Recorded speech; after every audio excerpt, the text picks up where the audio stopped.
제2부 어느 청년 자매의 구원과 회복. 부제 사막에서 먹은 가나안 족속.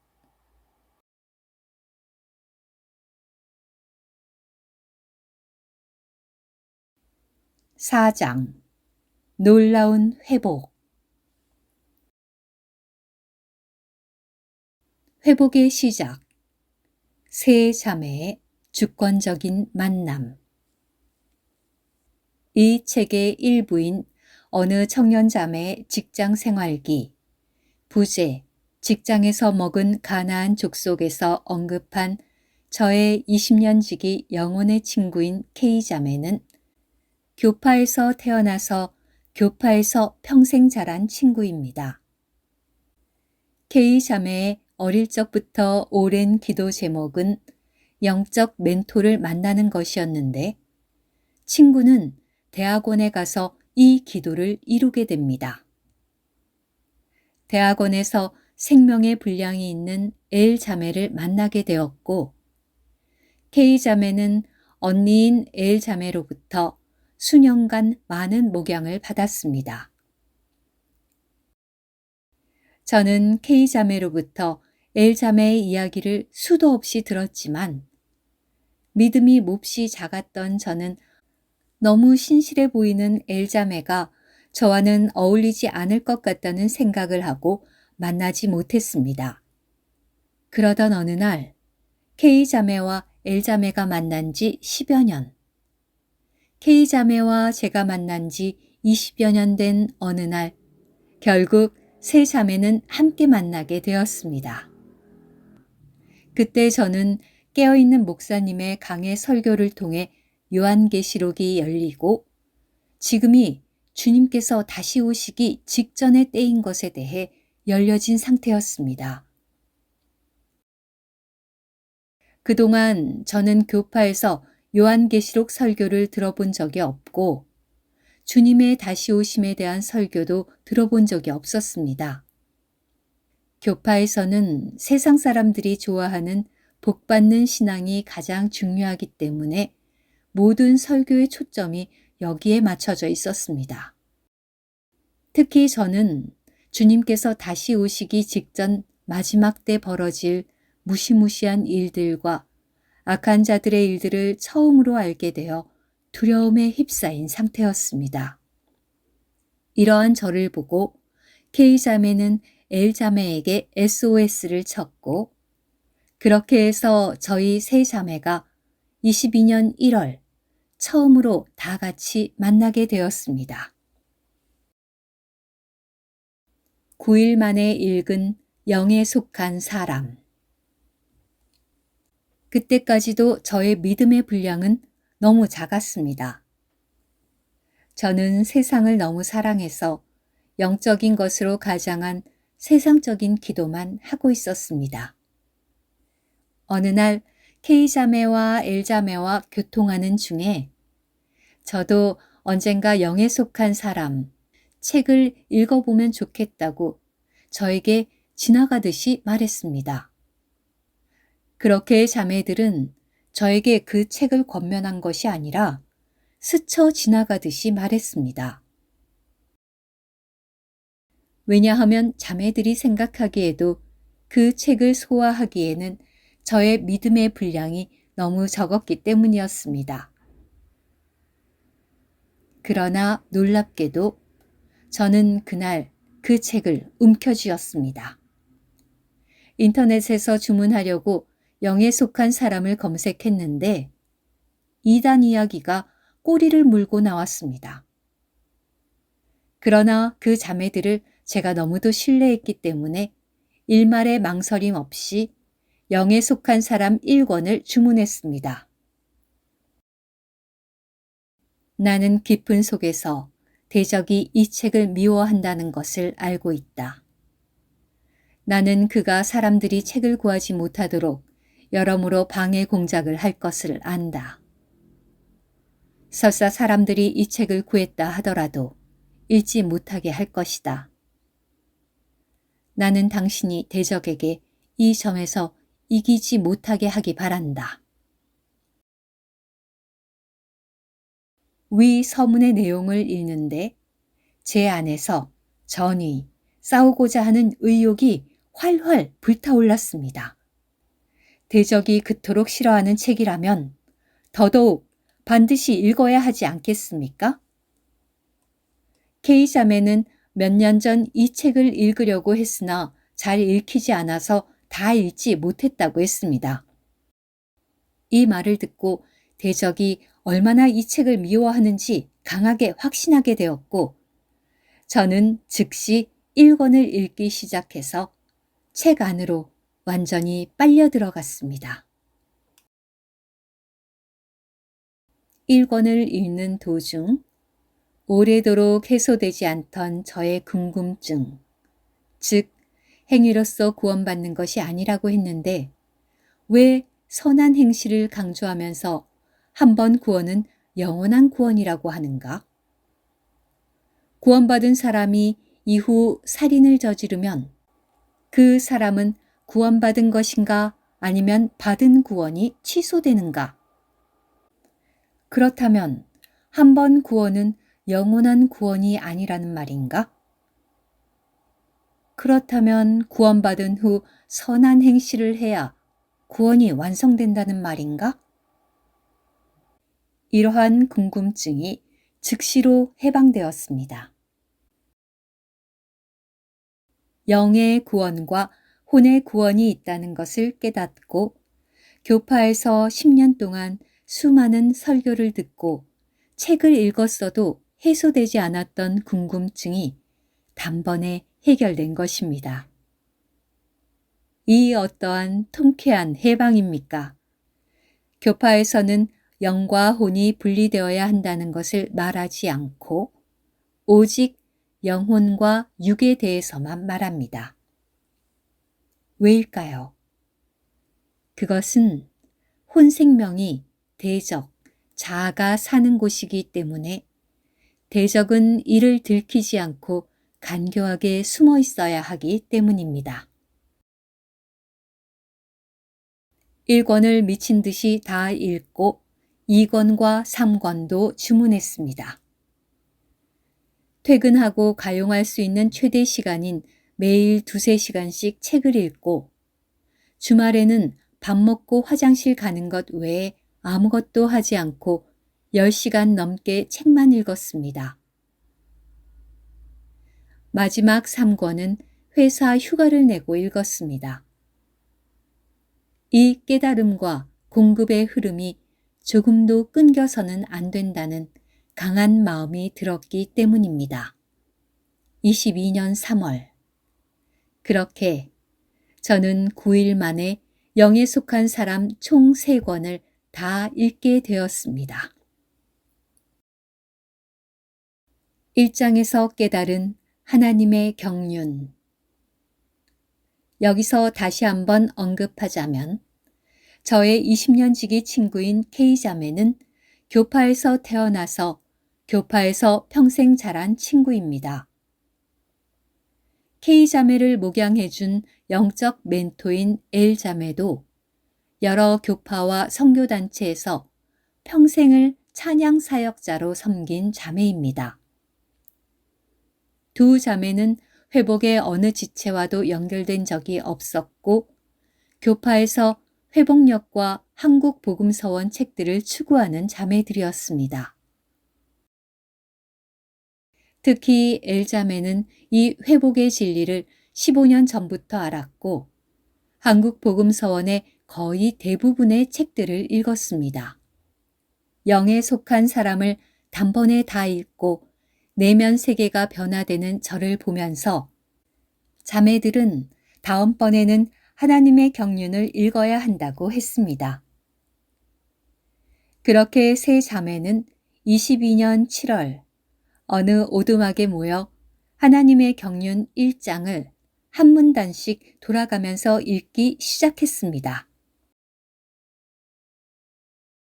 1장에서 하나님 자신이 사업가요, 자본이며 생산품이신데 하나님은 그분 자신을 많은 사람에게 값없이 분배하시어 그분 자신을 대량 생산하시는 것이라는 문장을 읽고 저는 처음 구원받을 때와 같은 충격을 받았습니다.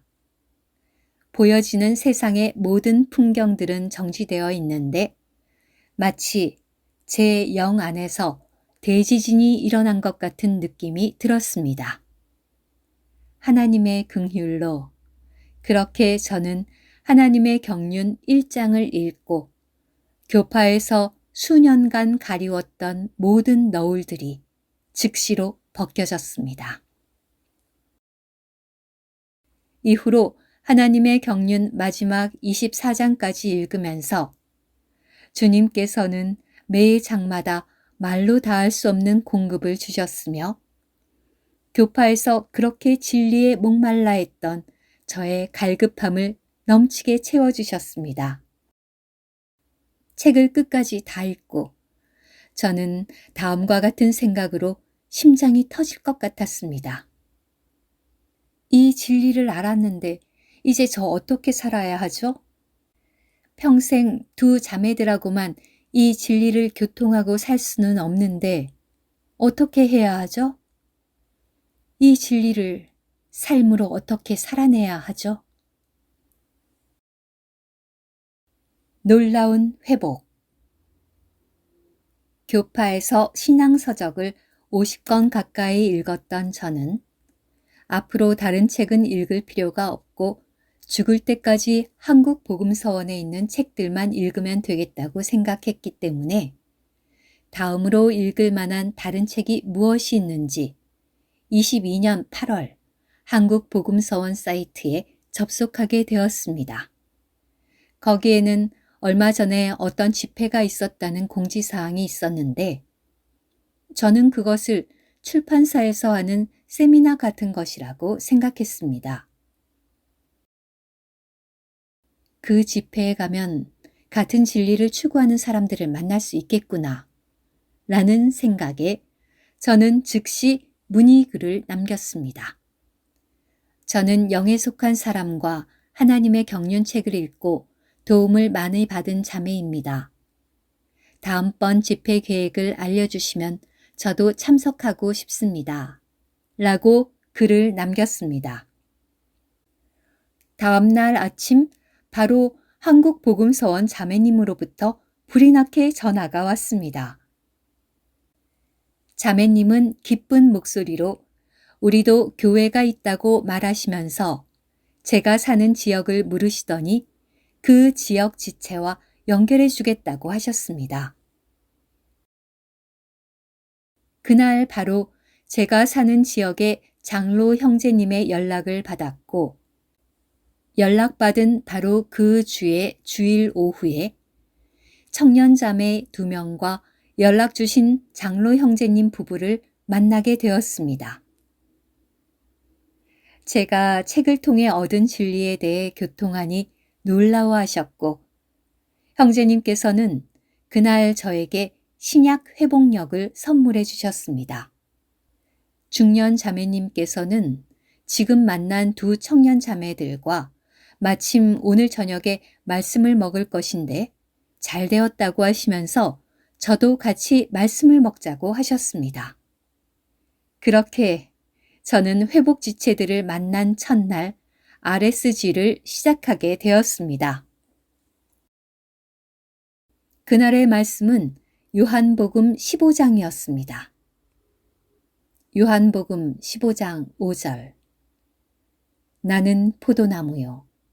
여러분은 가지들입니다. 자매님들과 말씀을 읽은 후 전화를 마쳤는데 오늘 얼굴 처음 본 지체들과 전화로 말씀을 나눈 것이 너무 신선했습니다.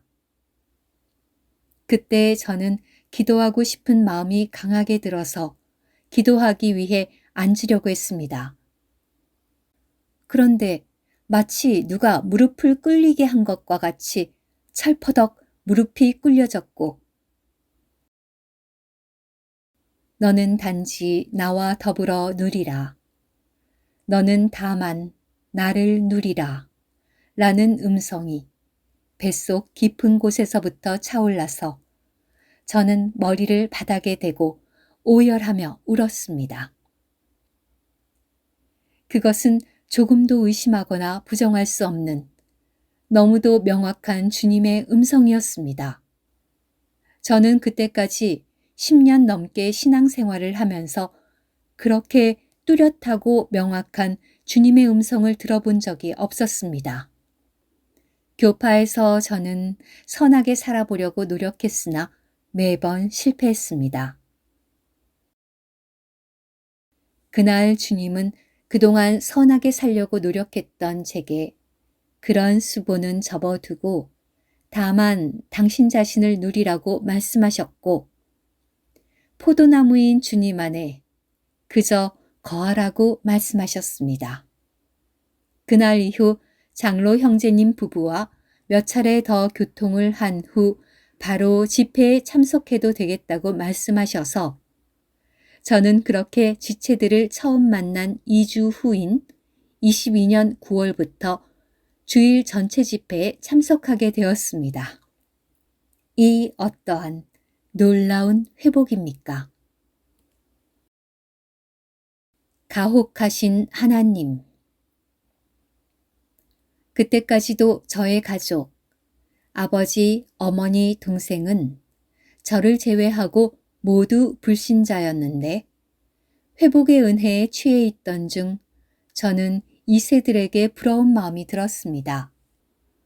누구는 기도 한마디 안 해도 태어나자마자 가족 구원이 모두 이루어져 있는데 왜 나는 10년 넘게 홀로 가족 구원을 위해 찢어지게 울면서 기도해야 하고 왜 이토록 외롭고 힘겹게 신앙생활해야 하는 것인가? 아무리 토기장의 마음이라고 하지만 청년자매에게 이것은 너무도 가혹하시지 않은가? 나도 좀 어린 나이에 회복을 알았으면 오래도록 헤매지 않고 더 많은 진리를 추구할 수 있었을 텐데. 나는 왜 이렇게 늦게 회복하신 걸까?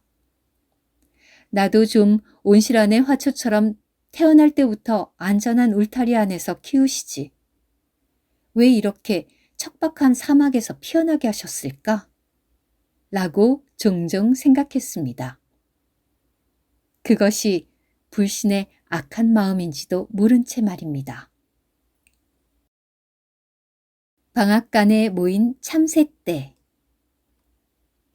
그렇게 제가 회복된 지 1년 4개월이 된 23년 12월. 저는 애너하임 겨울 훈련에 가고 싶은 갈망이 너무 커서 같은 지역에서 아무도 함께 가는 지체가 없이 혼자 미국으로 향했습니다. 지방교회 생활한 지 얼마 안 된 저는 다른 지역에 아는 지체가 거의 없었고 훈련이 어떻게 이루어지는지도 잘 모른 채로 아는 사람 아무도 없이 미국에 혼자 간다는 것이 막막했지만 가고 싶은 갈망이 더 컸기 때문에 모든 염려를 뒤로 하고 떠났습니다. 미국에 도착한 다음 날 한국에서 미국에 온 지체들과 함께 주일 집회를 가졌는데 마지막에 돌아가면서 자기소개하는 시간이 있었습니다. 지체들은 회복된 지 1년 4개월 되었는데 청년자매가 지역에서 혼자 왔다는 것에 한 번 놀라셨고 책을 읽고 단번에 진리를 깨닫고 스스로 교회에 왔다는 것에 2번 놀라셨습니다. 거기에는 많은 다음 세대 봉사자 형제님들이 계셨는데 형제님들께서는 저의 간증이 참으로 격려가 되었다고 말씀하셨습니다. 저의 간증이 퍼졌는지 저는 공공교회 000 자매입니다. 라고 처음 뵌 자매님께 인사드리니 그 자매님은 자매님이 그 000 자매님이세요? 라고 하셨습니다. 애너하임 훈련 집회는 하루에 2개 메시지씩 진행되고 각 메시지 사이에 1시간 반 동안의 저녁 식사를 비롯한 쉬는 시간이 있었는데 방금 들은 메시지를 교통하며 저녁 식사를 하던 중 함께 저녁을 먹은 지체들에게 저의 회복 간증을 하게 되었습니다. 그런데 그때 그 옆을 지나가시던 다른 지체분들이 제 간증을 들어야 한다고 하시면서 갑작스럽게 방앗간에 모인 참새떼처럼 좁은 의자에 우르르 몰려 앉으셨습니다. 지체들은 제 간증에 크게 공급받아 하셨습니다. 진리를 깨닫는 눈. 저는 그때까지 알지 못했습니다. 저를 회복하신 주님의 은혜에 감사하지만 저의 회복 스토리가 다른 지체들을 이토록 공급할 수 있는지 몰랐고 회복 안에 저와 같은 간증은 수두룩 빽빽할 것이라고 생각했습니다. 어떤 자매님은 말씀하셨는데 본인은 30년 전에 워치만니 책을 알았지만 30년을 교파에서 돌고 돌다가 회복된 지 얼마 안 되었는데 저와 같이 책을 보고 단번에 진리를 깨닫고 교회에 들어온 것은 기적과도 같은 주님의 은혜라고 하셨습니다. 그때서야 저는 주님께서 저에게 얼마나 큰 은혜를 베풀어 주셨는지 비로소 깨닫게 되어 참으로 돌이키게 되었습니다. 영에 속한 사람과 하나님의 경륜을 읽고 즉시 너울이 벗겨지고 단번에 진리를 깨달을 수 있었던 것은 교파에서 제가 영적인 목마름으로 수십 권의 책을 읽었기 때문이었습니다. 너무 얄팍한 진리가 담긴 책들만을 평생 보다가 처음부터 끝까지 생명과 진리가 충만한 책을 읽으니 제 영이 너무 기뻐 뛰면서 이를 즉시 알아본 것입니다. 어린 나이에 회복되었으면 좋았을 걸 교파에서 헤매게 하신 주님을 약간은 원망하기도 했지만 그 시간은 결코 헛되지 않았습니다. 진리를 깨닫는 눈, 그것은 값으로 살 수 없는 것이었습니다. 사막에서 먹은 가나안 족속. 에드막스 형제님께서 전하신 23년 겨울 훈련의 2번째 메시지를 듣는 중 저는 어떠한 깨달음으로 인해 전율이 흘렀습니다. 앞서 말했듯이 저는 2세들과 비교해서 불신자 가족 사이에서 처절하게 외로운 신앙 생활을 해온 것에 대한 원망이 있었는데 그 환경은 주님께서 저의 영적 진보를 위해 저에게 안배하신 밥이라는 것을 신앙생활 13년 만에 처음 깨닫게 되었습니다. 안악자손은 우리가 교회를 건축하기 위해 그리스도를 추구하는 데 있어서 겉으로 보기에 정복할 수 없는 장애물과 불가능한 상황을 상징한다. 사탄이 우리의 길에 둔 모든 어려움과 유혹은 우리를 위한 밥이다. 이것은 하나님께서 우리의 영적 진보를 위해 정하신 수단이다. 아무도 믿지 않는 가족 사이에서 의심의 용광로 가운데 사막에서 외로이 홀로 피어난 저는 그토록 처절하게 외롭고 힘들었어도 이 믿음의 길을 떠나본 적이 없었습니다. 불신자 가족들은 결코 저의 믿음을 약화시키지 못했고 오히려 저의 믿음을 더욱 강화시켰습니다. 불신자를 100가마니로 가져다 줘도 저의 믿음은 흔들리지 않고 더욱 불타오를 것입니다. 그렇습니다. 저는 불신자 가족 안에 있는 여러 이방 족속들을 삼켜먹고 자라고 있었던 것입니다. 게다가 작년에는 제가 아버지께 복음을 전해서 주 예수님의 이름을 부르고 구원받으셨습니다. 할렐루야! 이 어떠한 승리입니까? 저는 평생을 무신론자로 사신 아버지 안에 있는 거대한 이방 족속을 패배시켰습니다. 저는 가족에게 그다지 살갑지 않은 딸이었으나 주님은 강팍했던 저를 오랫동안 다루셨습니다. 아버지께서 구원받으신 후 어느 날 저에게 말씀하셨습니다. 내 눈빛이 예수님 눈빛 같다. 잠시 만나는 사람들에게는 어느 정도 괜찮아 보이는 가면을 쓸 수 있으나 가족들에게는 자신의 본 모습을 절대로 감출 수 없다는 것을 모두가 아실 것입니다. 그렇게 저는 주님께서 제게 주신 귀한 것, 즉 진리를 깨닫는 눈과 모진 환경을 통한 굳건한 믿음을 깨닫지 못한 채 제가 갖지 못한 것만 부러워하고 있었던 것입니다. 이것은 제가 겨울 훈련을 통해 얻은 여러 가지 유익 중 가장 값진 깨달음이었고, 제게 주신 것에 대한 귀함을 모르고 갖지 못한 것에 대해 남들과 비교했던 제 자신에 대해 참으로 많이 회개하고 돌이켰습니다.